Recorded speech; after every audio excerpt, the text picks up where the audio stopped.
Chapter 3. Terms of Contact. The scheduled window arrived like a deadline. Gator tracked it on the board with the same seriousness he gave to fuel calculations and jump coordinates. Time was one of the few resources they could still measure accurately, and even that was starting to feel like a lie. "We keep the window," Roslin said, standing beside Adama in the CIC. "If we miss it, we confirm every suspicion they already have." Tyre's expression hardened. "Their suspicion is healthy." Roslin didn't look away. "So is ours. That's not a reason to be careless. It's a reason to be consistent." Adama's eyes stayed on the plot. Halo keeps it short. Tyrell keeps his hand on the cutoff. If the device pulls, we cut. If we see anything on Dradis, we leave. Gator glanced up from his console.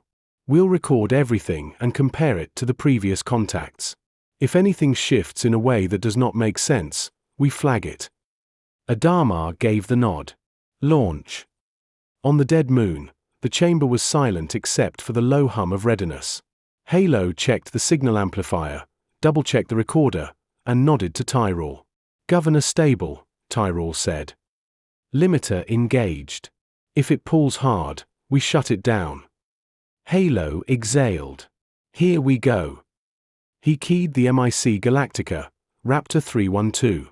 Activating ring. Beginning scheduled contact attempt. The Stargate flared to life. Dust kicked away from the base. Light cycled around the inner edge in sharp pulses, faster this time. "Stargate Command, this is Raptor 312. Code phrase, green line, black sky, hold the barrier. Do you read?" "Inbound wormhole," Walter reported. "Same signature. Right on time." O'Neill entered the control room with Carter already at the console.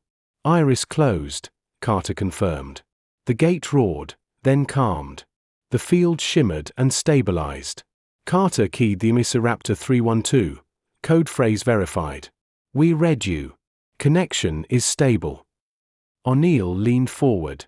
"Iris remains closed. Do not attempt transit." Halo's voice came back, steady. "Understood. No transit." "We have a new phrase for the next contact," Carter continued. "Repeat after me. Copper sky, silent door, keep the barrier." Halo repeated it word for word. "Confirmed," Carter said. "What are you seeking, Raptor 312? There was a pause. Then Halo answered. "Knowledge. History. Contact. We're trying to understand what we've found. And if this is Earth, what it means." O'Neill looked at Carter, then tapped a note into the console. Carter responded.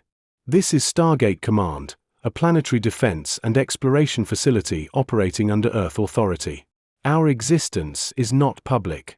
Our protocols remain classified." O'Neill leaned in. "Earth is protected, but not open. We won't allow unregulated arrivals. The gate is not a bridge, it's a needle. We pass people, not ships." There was a quiet beat on the Colonial side. Then Halo again. "We understand. We didn't come to invade. We came because we're running.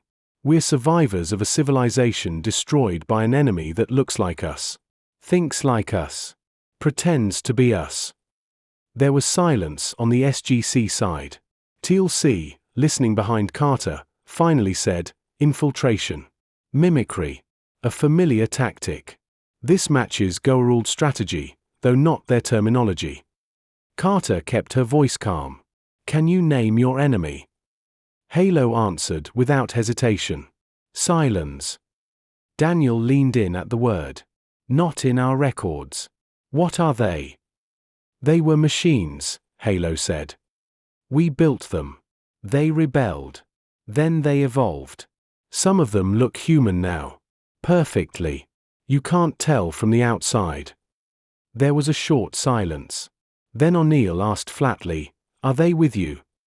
"No," Halo replied. "But we can't promise they're not listening." Carter was already typing. "We'll treat this channel as monitored," she said. "Assume no security. But also, Thank you. That's more than you had to give. Tyrell's voice came in, quiet. Limiters rising. Carter checked her screen. Instability detected. You have under 20 seconds. O'Neill stepped forward. 312, stand by for a question. Go, Halo said. What happened to your homeworld? Halo's answer came back, quiet. Burned. Billions dead. We're the last fleet. The signal trembled. Next contact, Halo said. New phrase confirmed. Raptor 312 out. The gate collapsed. Back aboard Galactica, Adama stood motionless as Gator replayed the last seconds of the contact. He said they were machines, Ty muttered. Machines that think. That look like us. Roslin had joined the mid-call. And Earth believed him. You heard it. Adama's jaw was tight. They heard enough to keep the line open. That's not the same as trust. Tyrell spoke from the Raptor's hatch, voice quieter. They asked what happened to our world. That wasn't a trap. That was a real question. Adama nodded slowly. Because maybe they've lost a world too. In Stargate Command, the room stayed quiet for longer than usual. Daniel broke it. If they're telling the truth, then they're a post-cataclysm society fleeing a synthetic enemy of their own making. That wouldn't be the first time we've heard something like it, but their cultural framing is different. Carter looked up. Or it's what someone would say, if they knew what we feared most. TLC said, but their tone was not deceptive. It carried loss. O'Neill said nothing for a moment. Then, we keep listening. But next time, we ask what they want from us.